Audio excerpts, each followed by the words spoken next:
Irmãos, a gente prega em culto de jovens, né? Aí você fala graça e paz, os irmãos falam amém. Aí a gente fala graça e paz, eles falam um amém mais forte. Com a gente parece que não combina muito mais isso, né? Pô, cara chato. Gente, então o Rodrigo falou, né, do tema dessa manhã, que é pare de reclamar. Vou usar isso.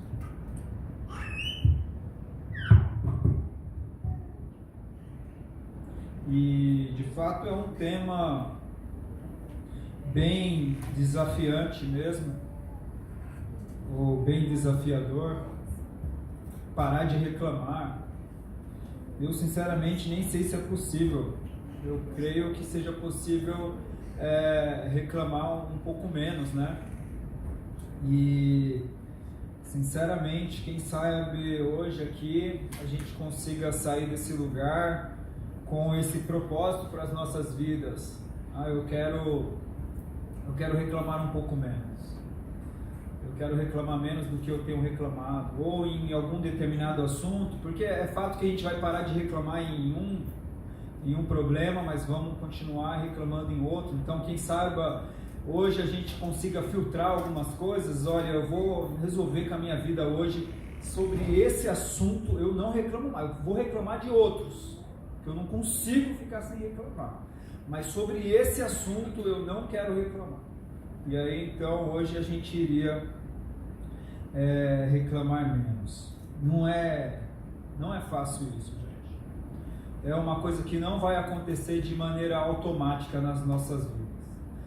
O que está acontecendo automaticamente, muitas vezes a gente está sempre reclamando de algumas coisas. E o que isso tem a ver com gratidão? Tem tudo a ver. A reclamação é o vilão da gratidão. Todas as vezes que a gente deixa de agradecer, todas as vezes que a gente deixa de ser grato, no lugar onde cabia a gratidão, a gente coloca uma reclamação. Então, o que tem atrapalhado as nossas vidas, de termos vidas, de sermos pessoas agradecidas a Deus, agradecidos à vida, é esse mal da reclamação. O tema é meio chocante, assim, né? Pare de reclamar. A gente queria ser até mais leve nisso, né? Mas às vezes o que nós precisamos é isso mesmo, é um choque para conseguirmos sair de alguma situação. Eu encontrei o Eduardo e a Cíntia ali embaixo, e o Eduardo falou, como tá? Falei, cara, tô com uma dor na coluna hoje, mas não posso reclamar. Então a gente sempre tem motivo para reclamar. O Rodrigo e o Elvis, eles estavam em um culto uma vez comigo, eu estava pregando. O Du também estava, ele que me arranjou isso. O Du me arranjamos lugar para eu pregar. Fui pregar numa igreja presbiteriana lá no litoral. Du, como que era o nome? Que você fez um evento lá? A congregação da presbiteriana no bairro. Era o que lá? Era Praia Grande? Era o que? Manguaguá. E ficava no Balneário de Sara. Nossa, e gente, eu estava pregando lá, o Rodrigo lembra dessa história mais do que eu, e um diácono, com maior boa vontade, trouxe uma água para eu tomar durante a pregação, mas a água estava, pensa numa água gelada, a água estava trincando de gelado. Quando eu coloquei a água na boca, no microfone eu falei, meu, que água é essa? Eu sei que eu reclamei da água, durante a pregação.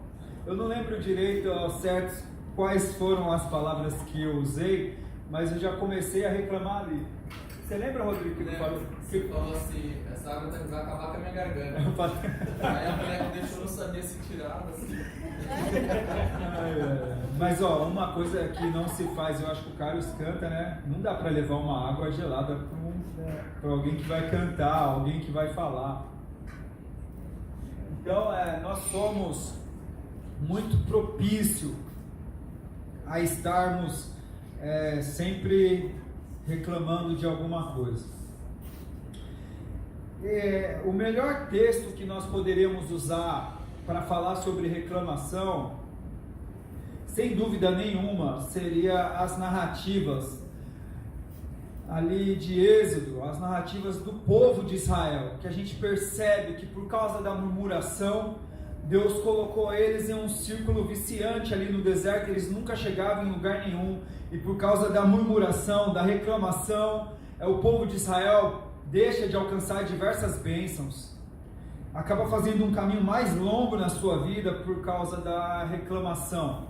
Mas em função dos dias que nós estávamos na sexta-feira da paixão, e depois o sábado, o silêncio ali do sepulcro, e hoje o domingo de ressurreição, eu pensei em usar alguns textos que nos fizesse perceber a importância de reclamarmos menos, alguns textos relacionados a esse momento que nós estamos agora, o momento da crucificação de Cristo, o momento da ressurreição de Jesus. E eu não sou de ficar passeando muito nas escrituras enquanto nós estamos pregando, mas eu coloquei aqui, você não precisa abrir aí, se você quiser você abre, eu coloquei 3 textos aqui que para mim fala muito a respeito dessa questão da reclamação. O primeiro texto é essa profecia do profeta Isaías a respeito de Jesus, 600 anos praticamente antes de Jesus Cristo nascer. Isaías, o profeta, ele faz essa profecia, ele diz o seguinte: olha, ele foi oprimido e afligido, contudo não abriu a sua boca. Como um cordeiro foi levado para o matadouro, e como uma ovelha diante de seus tosqueadores, que fica calada, ele não abriu a sua boca. Em outras versões fala, como uma ovelha muda. E gente, não teria como nenhum de nós aqui sermos Jesus. De fato, só Ele mesmo é Deus. Porque como em um momento como esse texto, ele nos arremete para o dia da paixão de Cristo, para a crucificação de Jesus. E como num momento como esse, nós conseguiríamos passar por esse momento sem reclamar, como uma ovelha muda, ele foi levado, e ele não abre a sua boca. Ele poderia ter reclamado de N circunstâncias, a começar de Judas, que o trai. Mas sobre Judas, diz o texto que ali na ceia, que ele faz ali no cenáculo, ele pega um bocado de pão e ele molha e dá a Judas, sabendo que Judas iria traí-lo. E diante de todo aquele cenário que ele já sabia o que iria acontecer, o cenário que já estava na mente dele, ele já sabia que ele estava sendo oferecido ali como sacrifício pelo seu pai. Diz o texto algo incrível, fala que depois da ceia, eles cantam um cântico e vão para os montes das oliveiras. Um cântico em um momento de dor, em um lugar que ele iria ser literalmente espremido como foi. E ele canta. E diante dos seus inimigos, ele é uma ovelha muda, que não abre a sua boca para reclamar. Ele poderia ter reclamado da cruz, ele poderia ter reclamado dos cravos, ele poderia ter reclamado todas aquelas circunstâncias, da vergonha da cruz, mas ele é a ovelha muda, que não abre a boca. E isso nos ensina muito. Nos ensina que, de alguma forma, é possível nós passarmos pelos vitupérios da vida, pelas escuridões da nossa vida, sem reclamar, lembrando do Cristo, lembrando do Cordeiro de Deus, que como ovelha muda, seguiu com a sua missão. O outro texto que eu queria lembrar também nessa manhã é esse texto desse sujeito chamado Simão. quando Jesus está carregando a cruz, os soldados ali romanos pegam, talvez, o texto não diz que Jesus Cristo caiu, mas subentende que sim, por conta das circunstâncias, já estava com a vida, com o momento ali, estava muito cansado, desgastado, e eles pegam um homem e o faz carregar a sua cruz. E um outro texto também, que eu queria mais para frente tratar com vocês, é esse texto já, o texto da ressurreição, quando você tem Maria Madalena, Maria mãe de Tiago e uma outra mulher chamada Salomé, e elas vão visitar o sepulcro de Jesus, e antes de chegar elas estão preocupadas porque tem uma pedra tampando o sepulcro e elas não sabem o que vai acontecer. Mais adiante a gente comenta esses outros dois textos. Mas eu queria voltar nessa questão da ovelha muda.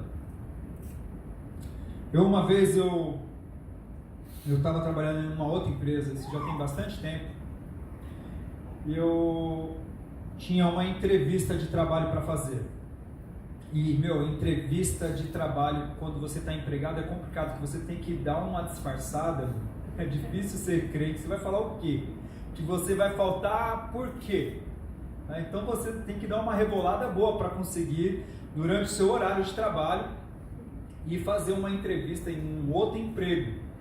Eu tinha uma entrevista na Siemens, fica na Marginal Pinheiros, não sei se ainda fica até hoje.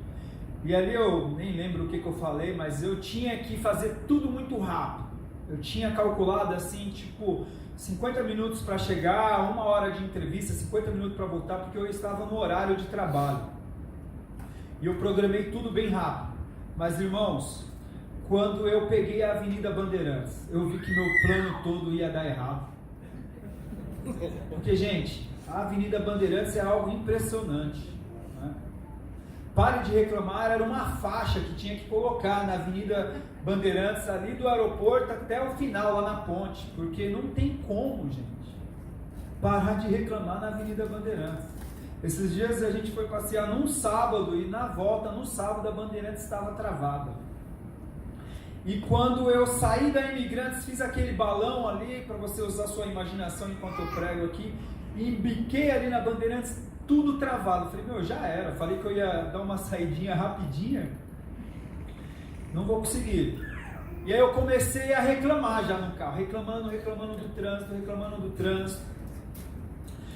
E aí eu cheguei na entrevista atrasado. O Luciano é um cara aqui, que está aqui de RH, né, Luciano? Se chegar numa entrevista atrasado, já perde quantos pontos? 5. De fato é verdade, cara. Se chegar numa entrevista atrasado, você já perdeu alguns pontos já. O Luciano, assim, podia ser um pouquinho menos.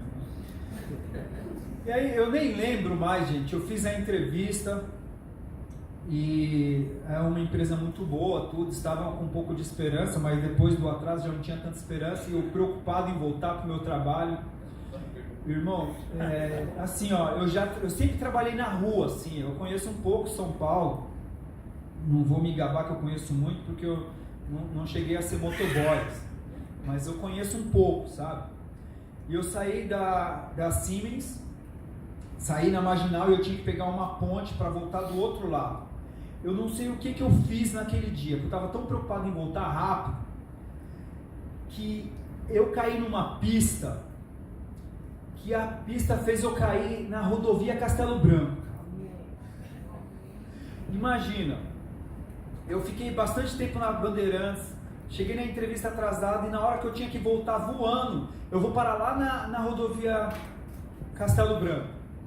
Aí eu já fiquei revoltado, comecei a reclamar mais ainda, não acreditava nisso. Irmãos, o comando me parou na Castelo Branco, não tem noção?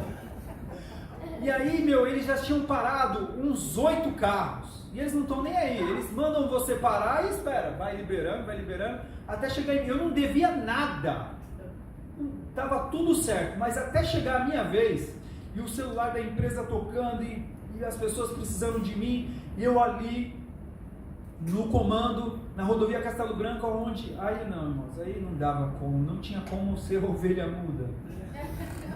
Eu reclamei e reclamava e estava indignado. Nós não acabou, irmãos.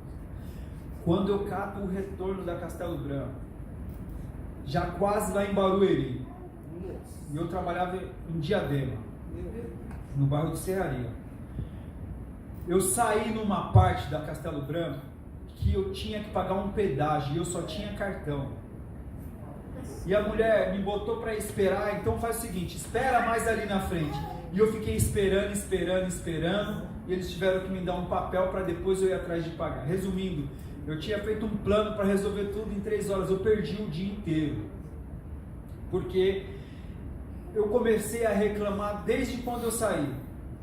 E eu tenho certeza de uma coisa: se tem uma coisa que a reclamação não faz, é abrir portas.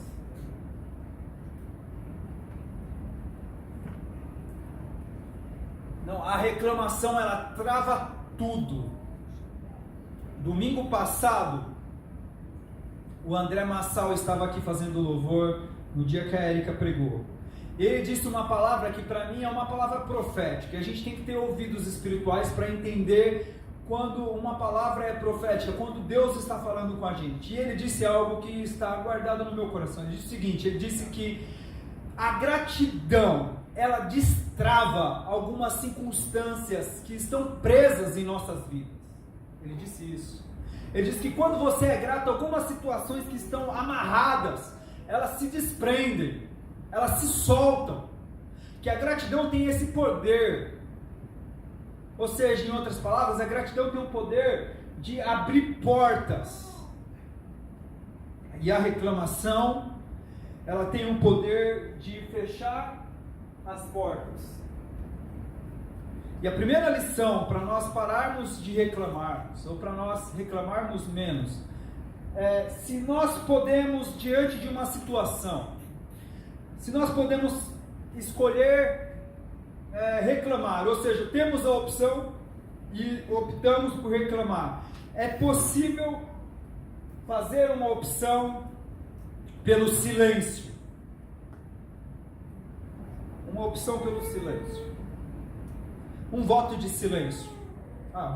Diante dessa situação, para eu não reclamar, para eu não murmurar, para eu não entrar numa confusão, eu vou fazer a opção pelo silêncio.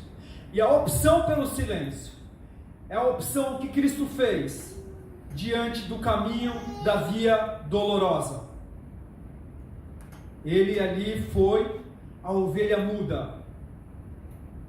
E é interessante uma coisa no texto, na narrativa de Mateus 27.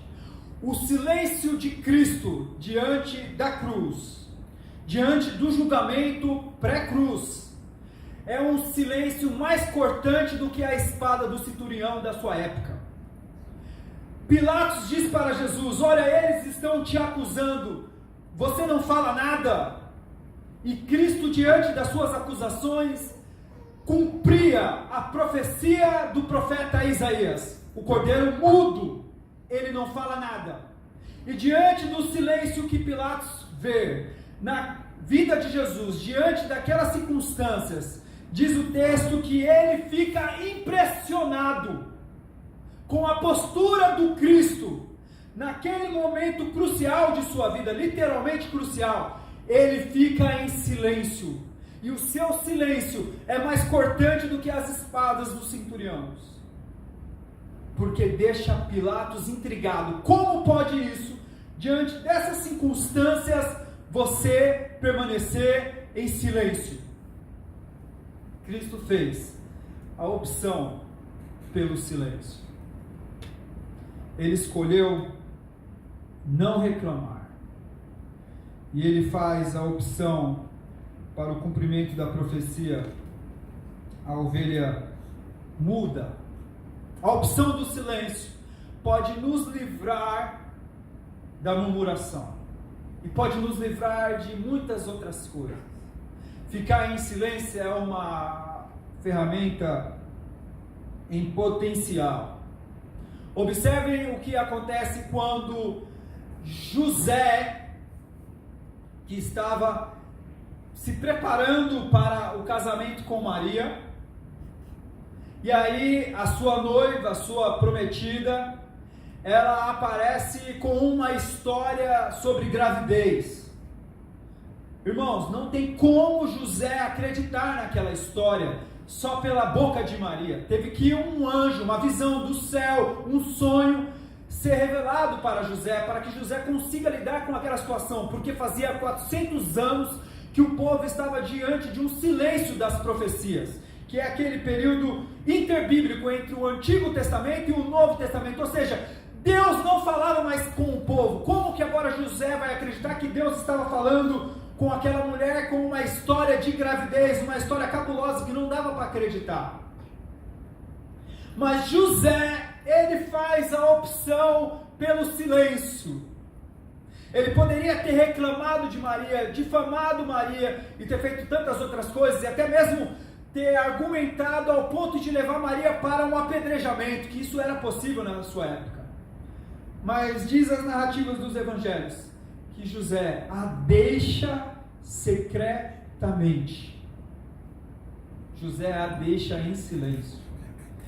Diante do momento que ele poderia reclamar, ele faz opção por ser como a ovelha muda.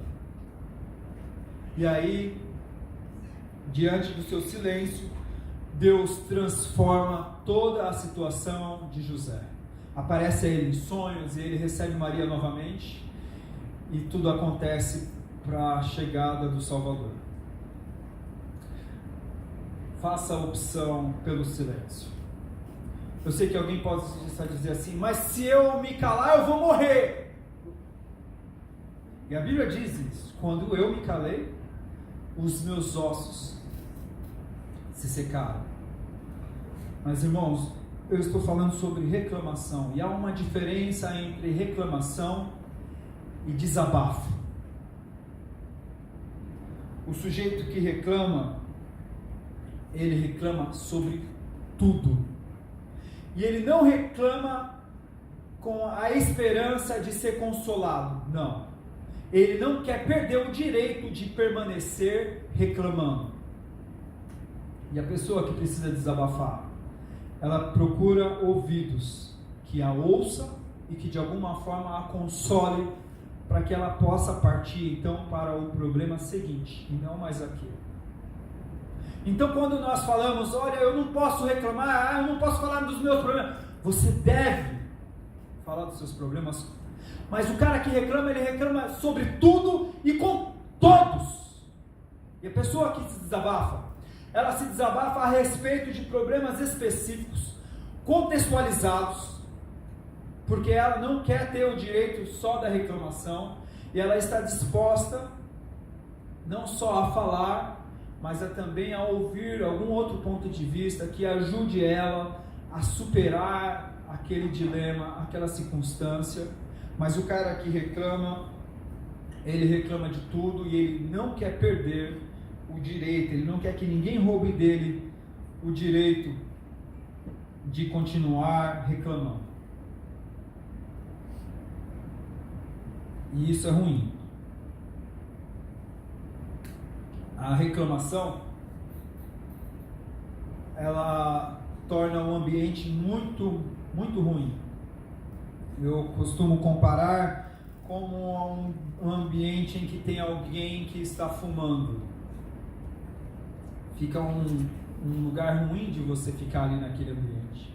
Quem não fuma, eu não sei até se alguém que fuma também tem dificuldade de ficar em um ambiente que tem alguém fumando, porque a reclamação, ela começa a contagiar o lugar e começa a mudar a harmonia daquele lugar.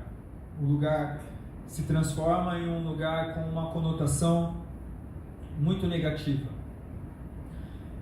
No mosteiro de São Bento existem várias regras para um monge frequentar e seguir ali a carreira do monastério. E a regra 34ª, a regra 34 do mosteiro de São Bento, a regra que a gente chama uma regra beneditina, diz o seguinte: é proibido reclamar. É uma regra dos mosteiros. E conta-se a história que um aprendiz de monge entrou para o mosteiro querendo seguir e ser um monge, e quando ele entrou, ele recebeu algumas orientações, e entre essas orientações disseram para ele o seguinte: nessa primeira fase de você como um aprendiz a monge, nós temos aqui no nosso ambiente, aqui no nosso mosteiro, uma regra, um voto de silêncio. Aqui ninguém fala nada. Mas para você não ficar assim tanto tempo sem falar nada, a cada 5 anos, no confessionário, você vai ter direito a dizer 2 palavras. Então, a cada 5 anos, o aprendiz de monge tinha direito, depois de 5 anos, a dizer apenas 2 palavras. E aí, um desses aprendizes de monge, depois de 5 anos ali no mosteiro de São Bento, ele tem agora a oportunidade de estar diante de um monge mais velho, de um mestre, e ele tem o direito de falar apenas 2 palavras. E diz a história que ele chega diante do confessionário e fala o seguinte: cama dura. Faz uma reclamação. Depois de 5 anos, ele só tinha direito a falar 2 palavras, e ele fala, cama dura. Ok. O cara que estava prestando os ouvidos ali, o monge mais velho, o mestre, ele também é um homem de poucas palavras, e ele faz silêncio, não diz nada, fica ali um silêncio ali entre os dois, ele levanta e vai embora. Passa 5 anos, irmãos. Aquele monge, aquele aprendiz de monge, chega mais uma vez no confessionário, e ele sabia que a regra, a 34ª regra é: pare de reclamar. E aí ele está ali diante, o outro monge mais velho, o mestre dele, reconhece ele, sabe lembra da primeira reclamação dele. Há 5 anos atrás ele disse que a cama era dura, e hoje ele está lá diante, e quando o monge faz sinal com ele com a cabeça, pode falar, ele fala assim: comida ruim.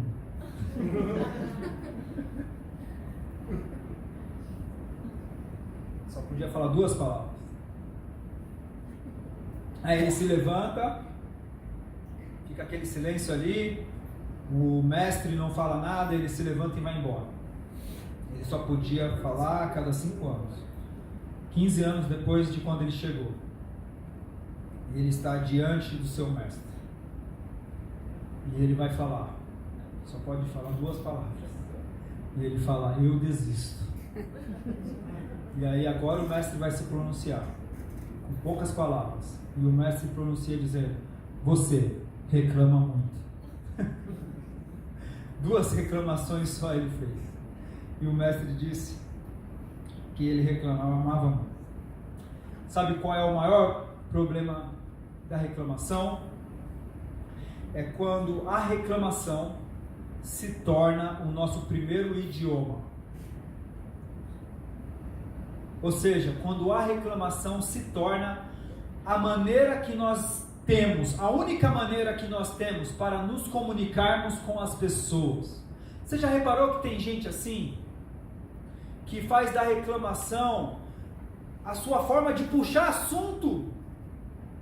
Você está numa fila, qual é a forma que as pessoas encontram para puxar assunto com as outras? Nossa, mas que fila demorada, não podia ter mais caixa? Por que nós não podemos escolher a gratidão como um gatilho para nós puxarmos assunto com as pessoas, seja na fila do banco, seja em qualquer outro lugar? Mas nós fazemos muitas vezes da reclamação um gatilho para nós começarmos uma conversa. Olha como o tempo está ruim. Então a reclamação, ela é um perigo enorme quando ela se torna parte do nosso DNA, parte da nossa maneira, do nosso comportamento. É essa reclamação que Jesus quer tirar da nossa vida. Quando a reclamação se torna uma linguagem nossa, a gente está sempre reclamando. Nós vamos puxar assunto com alguém e puxamos assunto reclamando. E a proposta para nós nessa manhã, o tema gratidão, termos gatilhos de conversas positivos sobre gratidão, sobre coisas boas. Um outro texto que eu trouxe ali é o texto de Simão, o cara que ajudou Jesus Cristo a carregar a cruz. E o que tem a ver com reclamação? Irmãos, eu não estou afirmando nada, não é essa a essência do texto, mas eu tenho para mim, na minha imaginação, que Simão deve ter ficado pé da vida de ter que carregar a cruz. Primeiro diz o texto que ele vinha do campo, talvez ele nem sabia do que estava acontecendo. Simão para diante de um corredor humano em Jerusalém, um monte de pessoas, ele vê uma muvuca ali, ele vê um movimento ali, uma galera ali reunida, e ele para lá para ver, talvez como um curioso, nós não sabemos. E aí, de repente, um soldado pega ele e fala o seguinte: vem aqui você vai ajudar a carregar a cruz desse homem. Pensa se Simão, esse sujeito que ajudou a carregar a cruz, se ele não reclamou, se ele não tinha sequer o direito de reclamar da situação. Ele está em Jerusalém para celebrar a Páscoa e de repente ele tem que se sujar com uma cruz, tem que ir para o meio de um corredor de pessoas blasfemando dos outros e carregar uma cruz. E Simão, ele tinha todo o direito de reclamar, e talvez ele tenha reclamado mesmo, nós não sabemos ao certo da história. Mas se ele reclamou porque ele viu a situação de uma maneira isolada.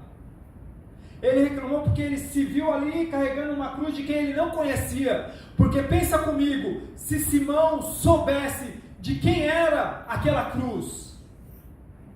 E talvez você esteja pensando, realmente, se Simão soubesse que a cruz era de Jesus, que Jesus era o Messias, talvez ele não tinha reclamado. Não é isso!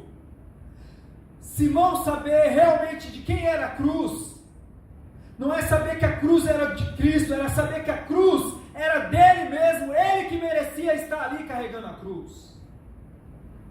E aí, ele certamente não teria reclamado, porque ele estava carregando a sua cruz, ele que merecia estar ali. E era ele que estava ali. Talvez ele reclamou porque ele não entendia o contexto. Mas o contexto dizia o seguinte, que ele estava participando do plano de salvação estabelecido por Deus no mundo, o maior acontecimento de toda a história, a crucificação de Cristo, e Simão estava lá, ajudando o próprio Cristo nos seus últimos passos na via dolorosa. Que honra ele teve de ajudar Jesus a carregar a trave do madeiro ali naquele momento que Cristo tanto precisava que alguém o ajudasse. Mas se ele enxergou o momento numa ótica isolada, fora do contexto, enxergando apenas aquelas situações, ele ali carregando uma cruz de um sujeito que ele não sabia quem era, ele certamente tinha N motivos para reclamar, e ele talvez tenha reclamado muito pelaquela situação. Mas se ele pudesse enxergar fora da história, ver como Deus estava vendo, ele iria ter honra de estar passando por aquela circunstância. A segunda lição que eu queria deixar para nós nessa manhã, a primeira é: faça a opção pelo silêncio, e a segunda é: amplie a sua visão. Sabe, se você vai reclamar de algo, não enxergue aquele momento de forma isolada, tenta entender o contexto da situação, e pode ser que aquela circunstância não merece uma reclamação, mas merece um agradecimento. Merece um agradecimento. Se Simão tinha o direito de reclamar, ele tinha, porque ele estava enxergando de uma forma, ele estava tendo uma visão como um foco. O foco, ele vai ali naquele lugar só. Se ele tivesse uma visão ampliada de toda a circunstância, certamente ele não reclamaria, ele iria ter um orgulho daquela situação. Muitas vezes, para nós não reclamarmos naquele momento, é necessário nós termos uma visão ampliada. Eu vou reclamar que eu perdi um voo. Tenha uma visão ampliada. Eu vou reclamar porque eu me atrasei. Não enxergue só o atraso, tenha uma visão ampliada das coisas, porque Deus vê melhor do que nós. E Deus não age a partir do que nós estamos vendo, Deus age a partir do que Ele está vendo, e Ele está vendo presente, passado e futuro. Amém. E você está limitado a enxergar somente aquele momento. Diante da reclamação, cabe uma oração: Senhor, me dê olhos espirituais para eu ver. Porque se nós pudéssemos enxergar, se Simão pudesse enxergar ali a razão daquela cruz, a circunstância daquela cruz, a história daquele homem que ele estava ajudando, ele não teria reclamado. É necessário ampliarmos a nossa visão. E por último, eu quero falar sobre uma terceira lição que eu aprendo com essas mulheres no dia da ressurreição. Um domingo como esse, um domingo cedo, ainda antes do sol se pôr, 3 mulheres saem para ir até o sepulcro de Jesus Cristo. Jesus morre numa sexta, já perto do pôr do sol, era 3 horas quando ele rende o seu espírito, e até arrancarem José de Arimateia, mas Nicodemos, até eles tirarem o corpo de Jesus e conseguirem dar um sepulcro um pouco mais digno para ele, demora bastante ali. Quando eles conseguem fazer isso, eles têm que fazer isso de uma forma rápida, porque o sol vai se pôr, e quando o sol se põe, é sábado, e sábado eles não poderiam fazer nada. Eles fazem o sepultamento de Jesus muito rápido, e por conta de fazer o sepultamento de Jesus muito rápido, não dá tempo das mulheres prepararem o corpo de Jesus. Elas costumavam passar um perfume, uma cera, um bálsamo, alguma coisa, um preparo cultural judaico no corpo de um morto. Faziam-se esse preparo, mas Jesus Cristo teve que ser enterrado muito rápido, porque o sábado iria apontar e eles não poderiam fazer nada quando fosse sábado. A religião falando mais forte do que a necessidade dos homens, ou seja, tinham que enterrar rápido para não violar o sábado, e pouco importa de quem se tratava o corpo. Mas Jesus Cristo inverteu tudo isso, ele colocou o homem em primeiro lugar do que a religião. Mais importante para Cristo era a vida do que o sábado, do que as leis cerimoniais ou de qualquer outra lei. Ele sempre colocou a vida em primeiro lugar. Mas esses homens ainda não entenderam completamente. E eles estão preocupados com o sábado, que não podem fazer nada. Então eles preparam uma sepultura para Jesus de uma forma muito rápida. E foi até um milagre o sepultamento de Jesus, porque nenhuma pessoa crucificada, o corpo era tirado da cruz. Por isso que o lugar que Jesus Cristo foi crucificado é um lugar chamado Calvário, que em outras palavras significa caveira, um lugar em que as pessoas ficavam nos madeiros e era comida por animais, e o corpo entrava em decomposição, e era um lugar cheio de ossos.